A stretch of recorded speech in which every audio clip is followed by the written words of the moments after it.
Welcome to Only Slams. To guide you through the French Open, here are Greg Rosenthal and Glenn Clark. Greg Rosenthal, how are you, friend?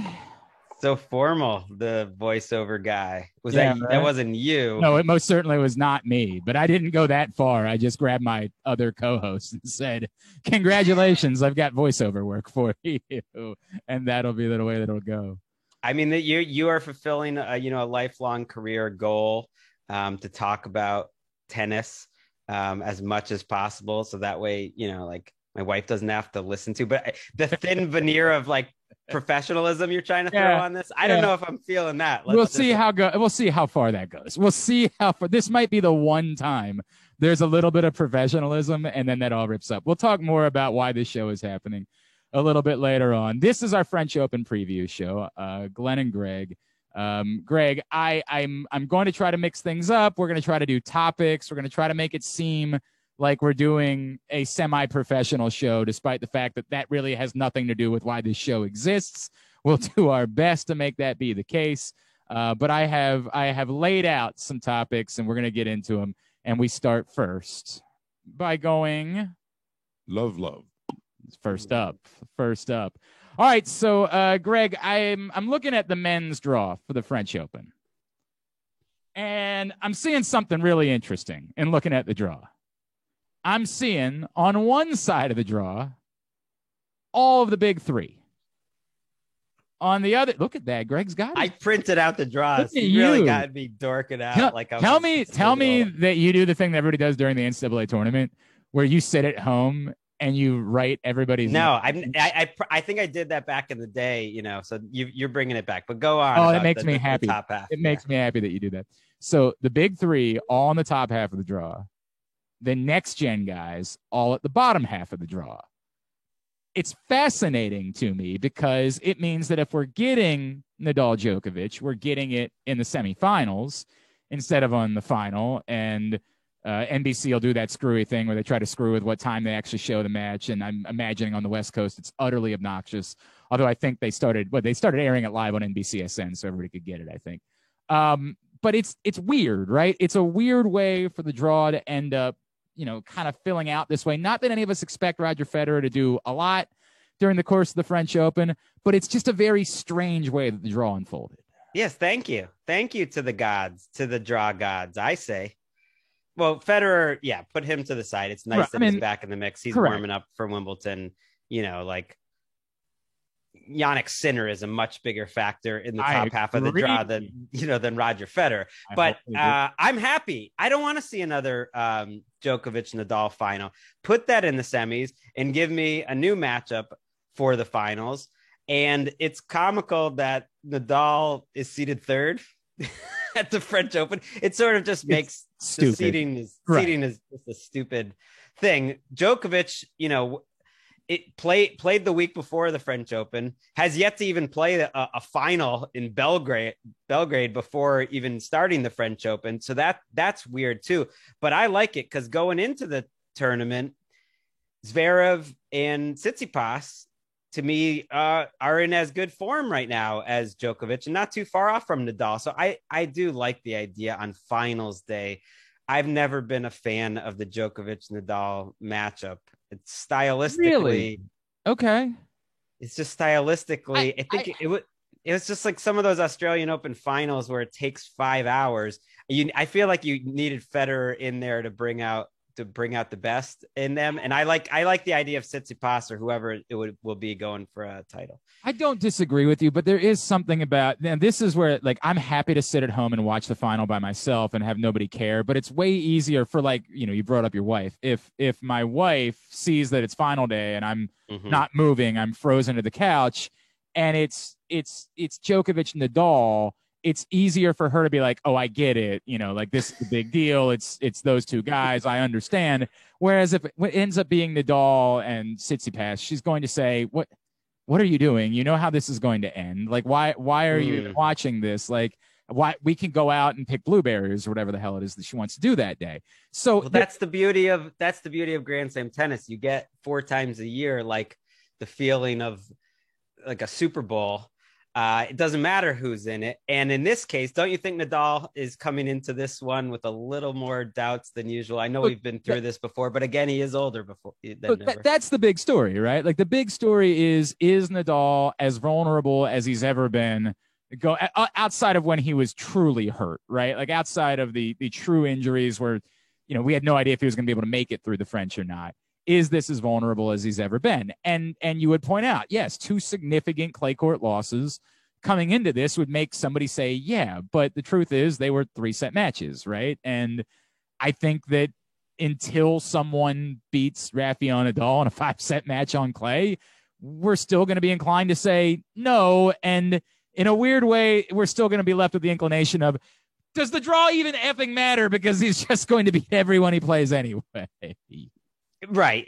I think that's true. The 3 out of 5 sets. But you mentioned he had two clay court losses. He'd have 3 if Tsitsipas just won a match point against him. That's right. He had the point. Yep. In Barcelona, which I was watching, which just gives you just a little bit of hope. 3 out of 5 is it's annoying in cases like this. I find it a little annoying anyways, because it just takes so long. And like 2 out of 3, you got the tension early. We don't need to get into that. But what I mean wait. No, Nadal, we can't. Nadal in France is the moment where it's the hardest hill to climb.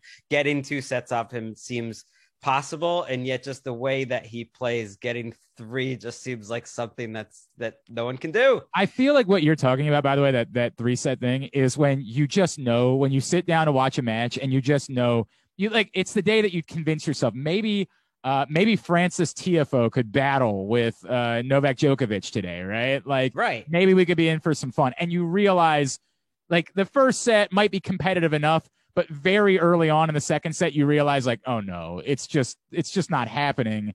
And yet they're instinctively forced to keep you on that match because it's the Novak Djokovic match that's going on, and you don't want to do the work yourself to like go pull up your computer or switch over to ESPN3 or whatever it is in order to watch other matches. And so you're just left stuck watching this thing that's just going to drag on for forever, and there's no doubt about what's happening. Or it's like a night match in Melbourne, and there's no other match being played. Like, this is the only one that's happening right now, and you're just stuck with it, and you're just watching a puppy die the entire time.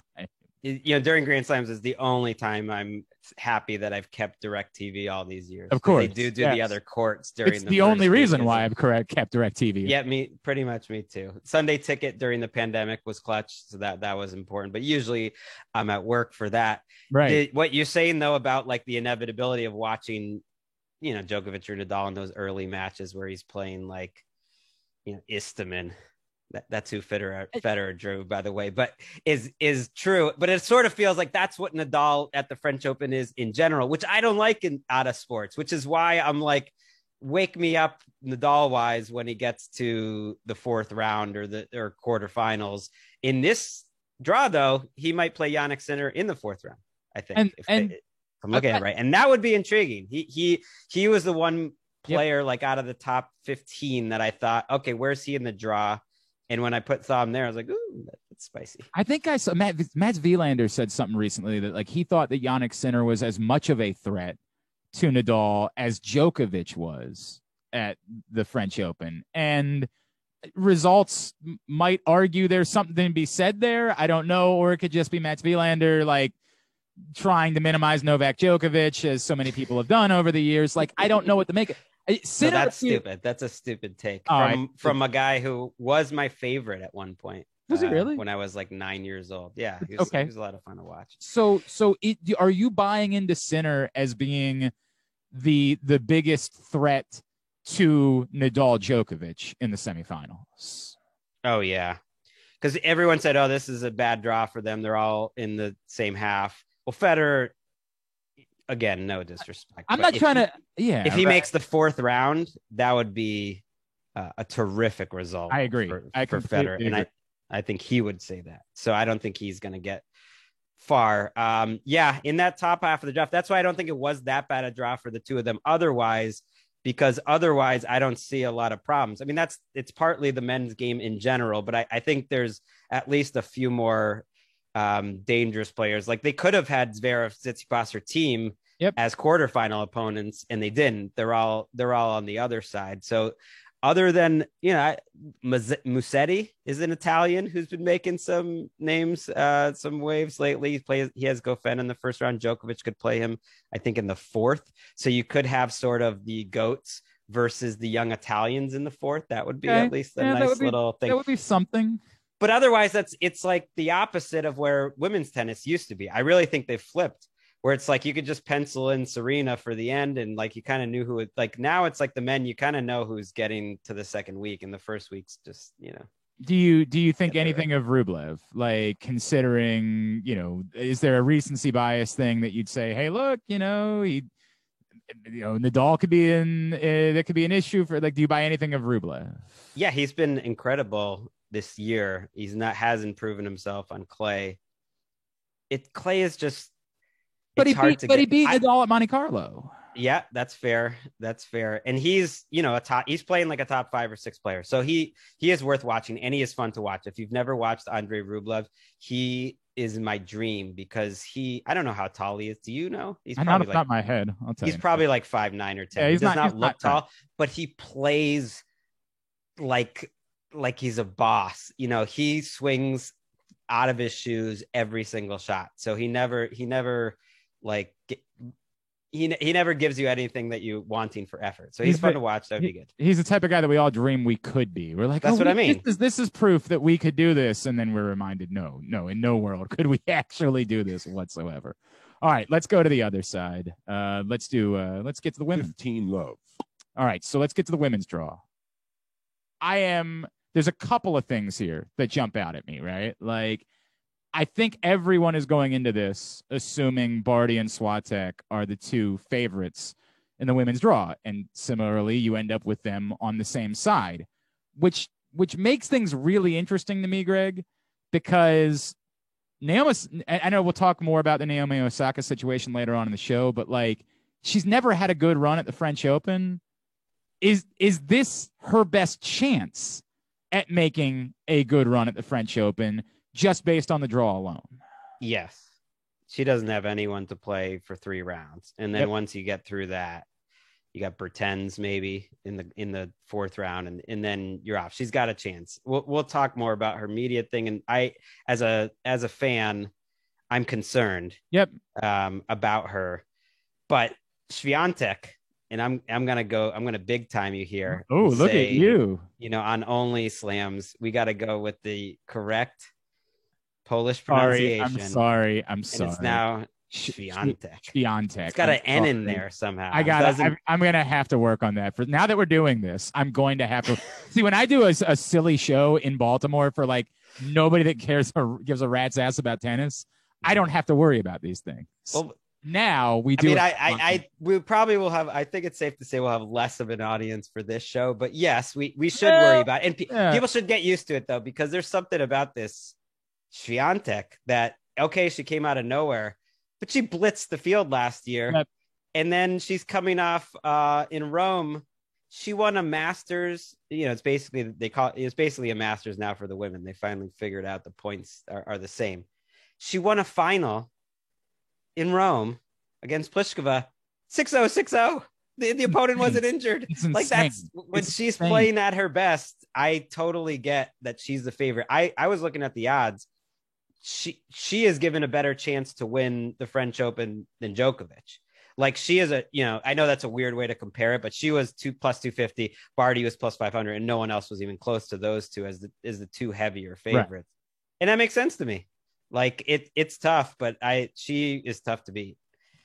She's a hell of a player. There's no question about that. And came out of, I don't want to say nowhere, but essential anonymity in order to become this player. And so, like, we obviously have to be paying attention.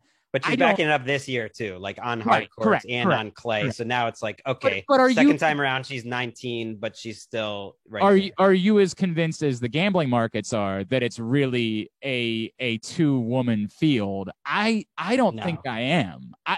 I can't ignore. I absolutely cannot ignore what Coco Gauff is doing on clay this season. I cannot ignore it. And I'm not telling you she's ready to win the French Open just yet, but like, I don't think it's as far away as maybe we thought it was 6 months ago. when we were doing this goofy fall French Open. Like, I guess that was longer than 6 months ago. Geez, I guess it was 8 months ago at this point. But I don't think it's that crazy far away. I am not as convinced as everyone else that it's just Barty and Swiatek. No, I'm with you, because the women's game to me is better than the men's game right now. I'm a bigger fan because of the depth, because they've kind of been developing each one of these players into a star at different times. And now they're all here, and like 10 different people can win almost any major. Now the French feels a little different because it's harder to be good on clay, and maybe there's fewer women, but I don't think so. I think there's like 8 to 10 women that could win it. And Gauff got a tough draw. I'm sure that NBC looked for her name in the draw before anyone except for Serena and maybe Naomi, and was disappointed, as I was, to see her in Barty's round of 16. So that's tough. Because to me, I'm with you. If I had to power rank the women's draw right now, you had the two at the top, Barty and Swiatek. And then after that, it's like, Muguruza, Svitolina, Coco, I would throw in there, Pliskova, like those, and they're all kind of in that same section near the top, which is trouble. And you're right. If Coco was in the bottom half of this draw, I would say like she's got a chance to make to the finals. Like, sure. Kvitova's in the bottom half. Like, she's got a chance. Sabalenka is the betting favorite, and that makes sense to me, but she still hasn't done anything in a Grand Slam, really. She played pretty well in Australia, but it's like wide open there. All right, this is going to be the first time we introduce a catchphrase here on Only Slams, which, of course, is "If you're not Venus, you're against us." For those that don't know, that was one of your suggestions for the titles of the which you did so much better with. I give you all the credit in the world. I spent an hour working on titles, and you spent 3 minutes, and you nailed it. So I'm jealous of that. But as for those that don't know, Greg is a massive Venus Williams fan. And I am similarly a big Venus Williams fan, but no one can be as much of a Venus Williams fan as Greg is. It's not humanly possible. He is the biggest one, literally to the point where every time there's some pretty big ones. I don't know. Every time I go to the gym, I'm a peanut butter Cliff Bar man, and every time I think of you because I see Venus on my peanut butter Cliff Bar. I don't know. There's a lot to say about Venus right now, but we'll talk about Venus and Serena together here. It's weird to be talking about the women's draw in a French Open, and for us to have spent 4 or 5 minutes talking about it, and Serena Williams' name didn't come up. And I'm not trying to be dismissive of that. As you and I talked about, before this show existed, I think Serena's performance in Melbourne deserves way more credit and conversation than what it got, which was everybody being disappointed that she lost to Naomi Osaka again. To me, the story was, look at who she played and how well she played for a couple of rounds before running into the best player in the world when she went out. I don't think that we should dismiss Serena. It's just, she's been such a non-factor in Paris for a little while now. Not overall, but for a little while now. I don't know how much conversation is even warranted at this point. Well, the bigger concern to me is that she didn't play after Australia until a couple smaller clay tune-ups, and she lost early to no names in both. Yeah. And so that has me worried, motivation-wise. She probably doesn't think she can win the French, which is a weird spot to be for Serena. And then, you're just thinking about she's just kind of warming up for grass season. With that said, she gets Begu in the first round. She gets Roos or Buzarnescu in the second round. The seed in her third is Kerber, who's been struggling really badly, or Danielle Collins. Usually with Serena, it's like, if you can get a couple matches in, then she's got a chance. That's a good point. And she's like in every one of these tournaments, including not last year's French, but basically since she was out with her injury, she's been she's been at the business end of all these tournaments. She's just not finishing them. I still think, I was talking about this with my dad, who's a big fan, and he doesn't think she'll ever win a slam again. And I think that's crazy. I was like, she keeps putting herself in position. I think she absolutely will. This would just be the least likely by far. Right. And that's exactly where I am. I'm in agreement with you. I'm not saying she will as much as I think she can. And I'm more as a Serena fan, and I'm a Serena fan, not quite your level with Venus, but I'm a Serena fan. I was more encouraged than discouraged by what happened in Melbourne. That gave me greater hope that she still can win one. She was playing. The problem with the Naomi match was Serena looked so good leading up to that match and played such good players. And it is really hard to maintain that high level every single match in a Grand Slam. And that's what happens when you get a tough draw like that. So maybe it's not. I think that's what we learned. But she sort of didn't, compete that well against Naomi. I think we learned in Melbourne that her path to winning another one is going to be about the draw. And again, you're right to point out, like, well, there's kind of a favorable draw here, right? Like, I still don't think that we're going to buy into her winning in Paris, which is weird because I think everybody knows she has this unbelievable love affair with Paris. She loves French culture. It's meant to. She has won it a few times. For most people, that would be a career achievement. 100, yeah, right. It would be something we remember forever. We're talking about as being a dud, right? We're like, oh, she's a non-factor in Paris. Someone who's didn't she make? Now I should have these things in front of me, but I think she made the finals in one of her first slams after coming back. So it's like, yeah, that was a French Open where it did break open for her, and she made the finals, and she didn't win. But that's what I think it's going to take. I think, Greg, at this point, for her to win one, she's going to have to get good fortune of how the draw breaks, that she doesn't have to be playing multiple top 10 players leading into the semifinals. I just don't think that she's going to win a Grand Slam beating that caliber of player in 4 straight matches. Which could happen here. Kvitova is, Kvitova and Sabalenka are the 2 names in the entire bottom half that I like the most. And Kvitova's up closer to Serena, and the other. Well, let's stick with Williams too. Let's go to Venus. Because we got to give Venus her love. Tell me what you want to say about Venus, Greg. Well, she drew Alexandrova from Russia as her seed. So are you at a place where all you want to do is see her win a match? Like, you just don't want to see her go out in the first round, or like? Oh, absolutely, especially in France. I mean, she hasn't looked great on clay. There's a decent chance this is her last French. It's a decent chance it's her last year, I think,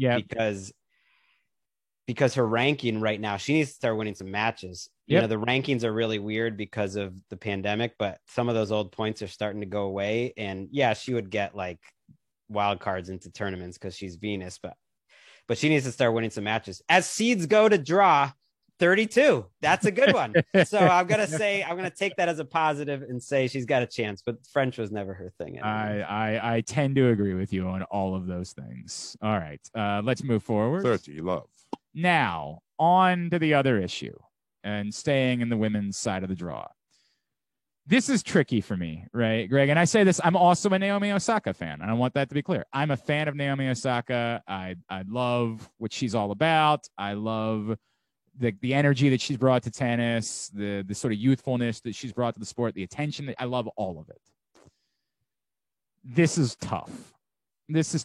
Because I am a believer in mental health issues, and it being a topic that needs to be addressed. We also do what we do for a living. And beyond that, I am truly a believer that part of the reason why you have the platform you have is because there's the attention that people want to hear from you in the immediacy after you participate in your sport. It does lose sting a day later. It does lose sting even hours later whenever it is. That there is the fact that you matter so much that people are interested immediately after you participate in your sport, to me, speaks to why it is that you have such great success and a greater platform. I think it's very complicated. I think it's a mistake for her to say, I'm not doing it at all. I think that's a mistake. I understand wanting to bring attention to, we watched this with Serena in recent years. It's been very difficult for her in dealing with this. And I don't think I don't think that's BS. I think that it's tough. It's tough to go through the mental war of a tennis match, which is even more so than probably any other sport, because, you know, like as Andre Agassi wrote about once upon a time, you're out there by yourself. You're on an island. You don't have anybody to talk to. You don't have anybody. Everything that's going on is going on. I don't like running, Greg, because I deal with some of that stuff. Whereas I love playing tennis because there's no coach, not out there with you. Correct. I think it's real, but boy, this feels like a really dramatic way to go about addressing it. Well, I had my first reaction seeing her statement was one of two things. Either something's going on with her in the French Open, or I'm concerned about her as a fan. Since then, the French Open leaked this email she sent to the French Open organizers, basically saying it's nothing personal. Yeah. I want to make it clear it's nothing about anything you did. Just happened to be the slam that was up next on the calendar, basically. Right. Yeah. And that does make me concerned. I followed her closely. She's my number one. How is that possible? How can she be your number? How can you have room for another number one? That's the beauty of tennis. You can root for all sorts of people. And you know what? They still mostly lose at each tournament. So you don't need to just have one. That's what I would encourage. That's one of the fun things about it. As I've said to you before, I like rooting for all Americans, not Tennis Sandgren. Like that's right. And that was the thing, is I heard about this American girl who was also part Japanese, and has Haitian, ancestry from her dad's Haitian, but she was American, which I think American audiences don't understand. Like, she's literally an American citizen. And then had to give it up just a couple of years ago when you have to choose which country you're going to play for and passports. And she has had ups and downs when it comes to mental health over the years. And there was this picture I just saw right before we came on, so there's no way you would have seen this, of like her at practice yesterday being consoled by Angelique Kerber's coach, who was her hitting partner that day. Like, she had to cut practice short or something. So who knows? But I've seen enough from her, and she's had pretty public and private, seemingly ups and downs, that you just, I more just think about, like, I just hope everything's okay there. And she is in a really unique spot as someone who is now making more money than any woman has ever made.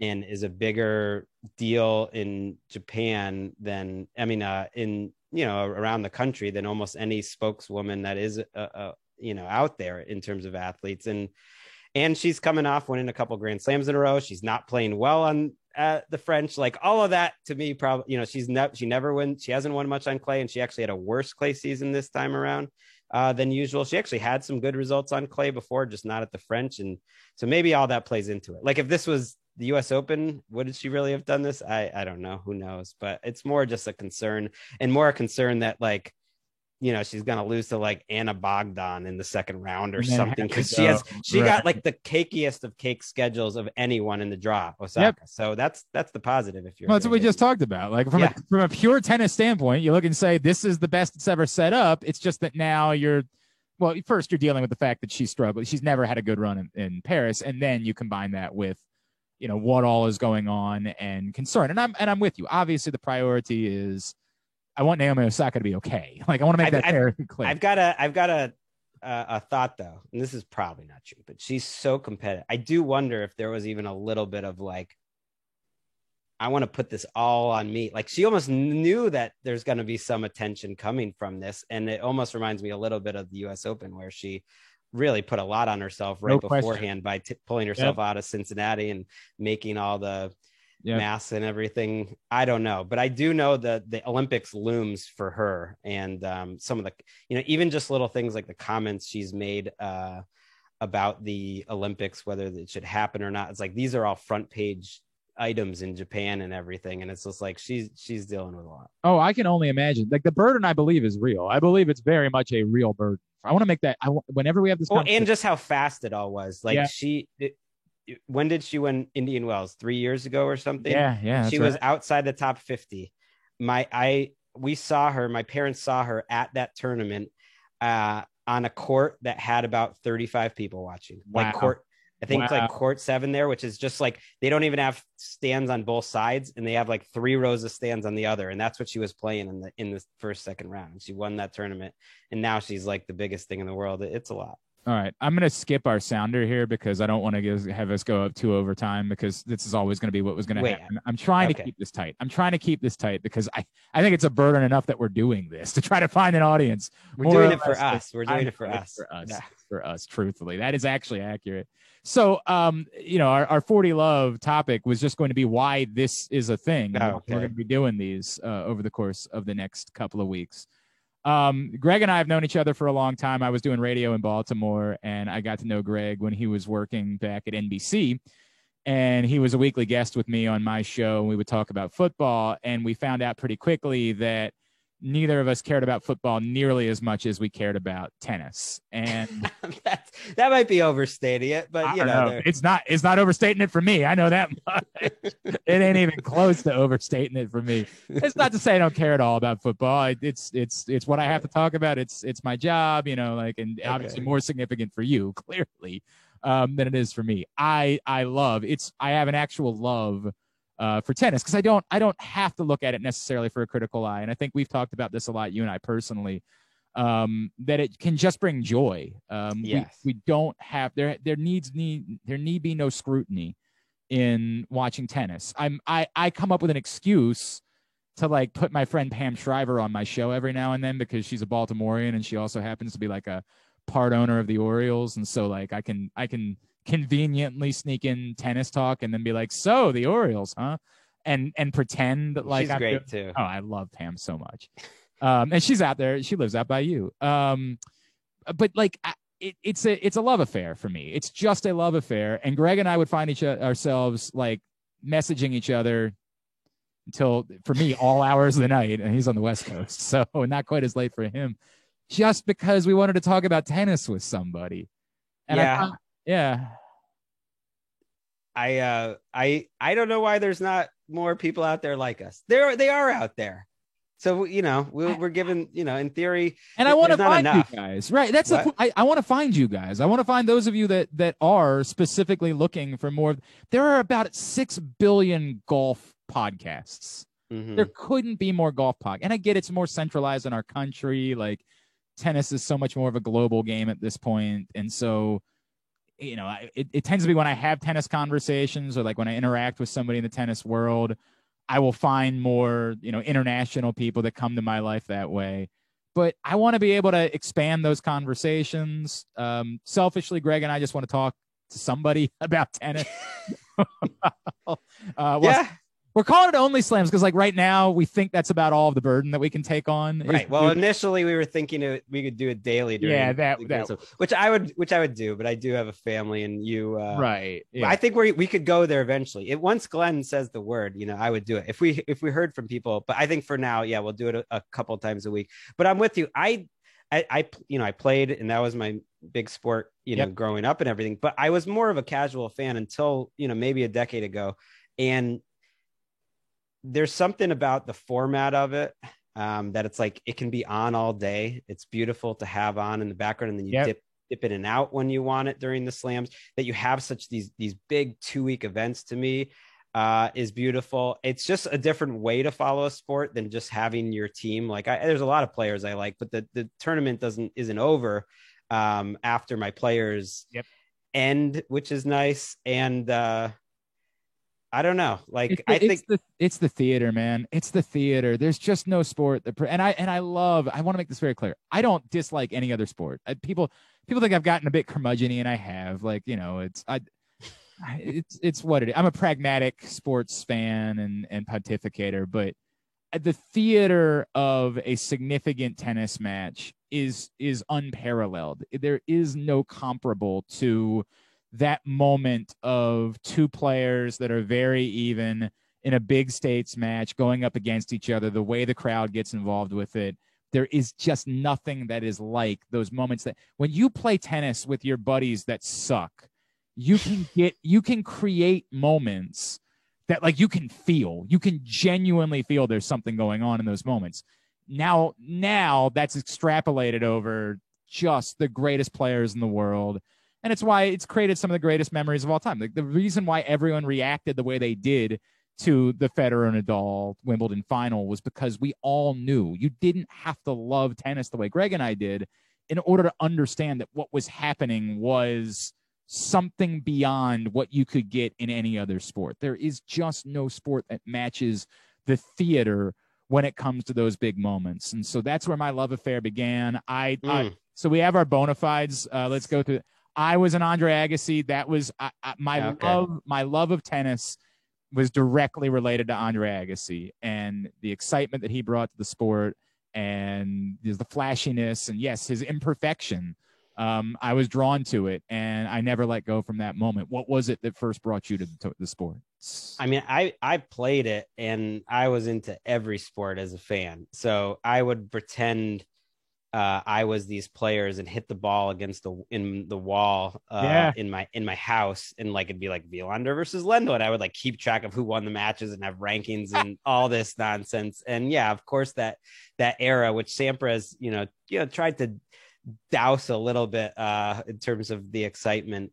Before that though, when I was growing up, all those players have such different styles, and that's one of the reasons I love it now. It really rewards diving deep into it. If the hours are weird. I like that they're just in weird, that's on super late night or super early in the morning in different countries. But like, it's like boxing a little bit. And I do like boxing too, Yep. But just that it's the one-on-one nature of it, but it's that you can do it in a million different ways. That's what does it for me more than anything, that their personalities really do come out on the court. And that is one reason I think the women's game is in such good shape right now, because you have someone like Andreescu, who just has so much personality and flair. And then you have like these, you have like Shea Sue, who just plays tennis in a totally bizarre way. And then you have like the Serenas and the Osakas just bashing the ball. But then you have like Barty, who's just this sort of tactician and can just like change it up. And they all like have different styles. And it's like styles making fights that you like, depending on how they match up, like everyone has such a different playing personality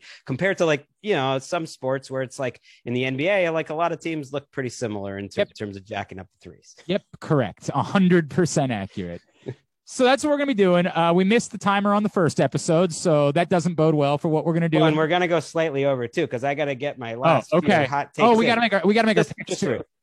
Oh yeah, we would, but very quickly. Like if there was a bet I would make in this entire thing, it would be Daria Kasatkina making it all the way to the semifinals, winning her quarter with Naomi and Andreescu and whatever. She's unseeded, but she is top 15 right now in the race, in terms of just this year. She's great on clay. She's playing in great form. And that bottom, quarter with Osaka is really soft.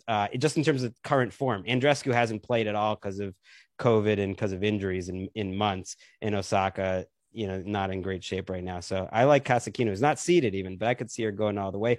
And Sebastian Korda, an American who actually looks like he might be like a top 20 player sooner than later. Unfortunately, he got Tsitsipas in the second round, but as we're taping this, he might go win a tournament tomorrow in Parma. I don't even know where that is, but it's Italy, right? It's Italian, isn't it?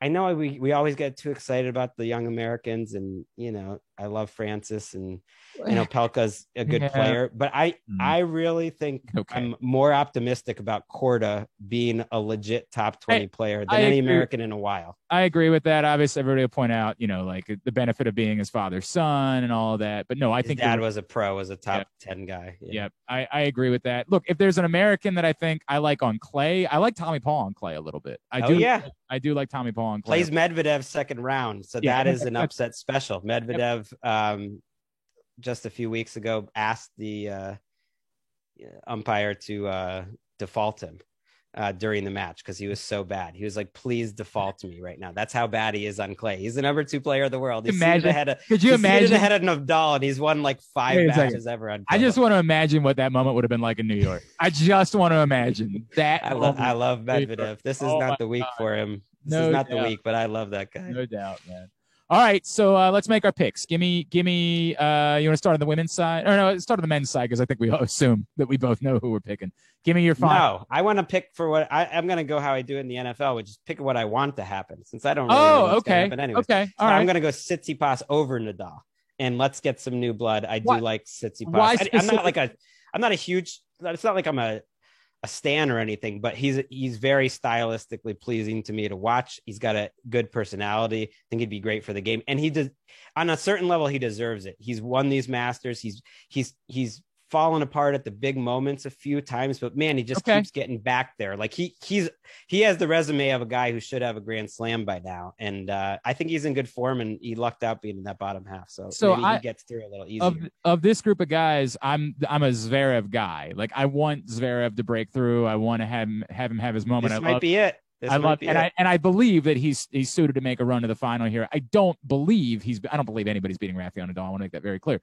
But I'm interested in you wanting that. Is any part of that you don't want anyone surpassing 20? Is there any part of you that you want 20 to be the number?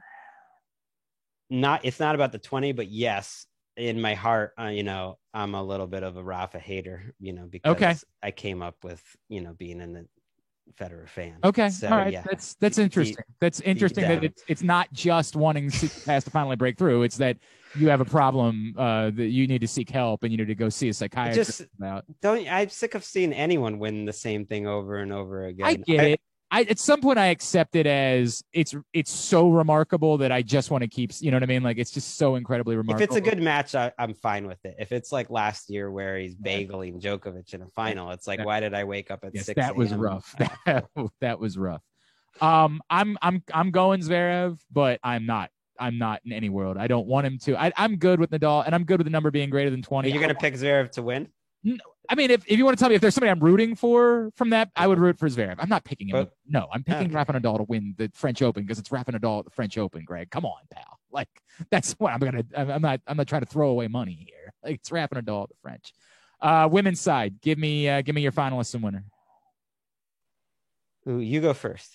All right, so I am torn. The women, the lower half of the bracket is such a disaster to try to figure out who I think is going to end up getting there. Ultimately, what I'm telling you is I'm, as much as I just try to convince myself it's not just a 2-woman tournament, I'm still going Swiatek. I still think that Swiatek is winning the French Open. Now, who she beats in the final and who comes out of that bottom side, I think it's an utter crapshoot. I mean, a complete and total crapshoot at the bottom half of the bracket. And so I wrote, it's really funny because I wrote down like 3 different names before I finally decided one, but I'm going to go Sabalenka, and I'm going to, she's in great form. Swiatek and Sabalenka in the final with Swiatek winning. Look, if that happens, Sabalenka could end this year like ranked 2nd or 3rd. No she question. Needs to start winning some at the majors. I was going to go Swiatek too. I was buying time because I still hadn't made my decision. I'm going to go Kvitova again. It's a little bit what I want to see. I've always thought she had a game that should work on clay. She's never quite done it at the French, but she's done it elsewhere. She's been knocking on the door lately, but hasn't had, that moment since she lost the Australian final to Osaka. I just think her winning another Grand Slam after basically being like a superhero and fighting off that assailant and everything she's done since, she's still been, a quality top 10 player. For the women, it's kind of like spin the wheel. Let's have her win the whole tournament. Let's have her beat Swiatek. Actually, I'm for it. I think it'd be a cool story. I'd be absolutely in favor of it. All right, I'll be able to sneak in some tennis tweets over the course of the next couple of weeks because I don't care anymore. My bosses are not concerned about me chasing people away by tweeting about tennis. Greg, I don't know how much you're going to be able to tweet about tennis during the course of the next couple of weeks because you've got a more dedicated following and what they expect from you when it comes to the Twitter. But I know it is annoying. Screw them. Life's short. They're not paying me. I mean, what does it really matter? This is where I am. I stopped caring a long time. I literally would have people I can't follow you during the time. I'm great. I don't want you. It's my Twitter. This is what I want to talk about. It's Coco Gauff and Sebastian Corda time. Exactly right. That's all I'm worried about. All right. We're going to do this again midweek next week to recap the first couple of days. We'll try to keep it tighter to 30. Man, forget it. We're just going to do whatever we do. Greg, did this go as well as you would hope that it did? I loved it. I'm not worried about it being 30 minutes. Although, yeah, maybe midweek. Although we'll have like 4. I know, right? There'll be so many things. There's a lot to get to, you know. All right. For Greg, I'm Glenn. This has been Only Slams.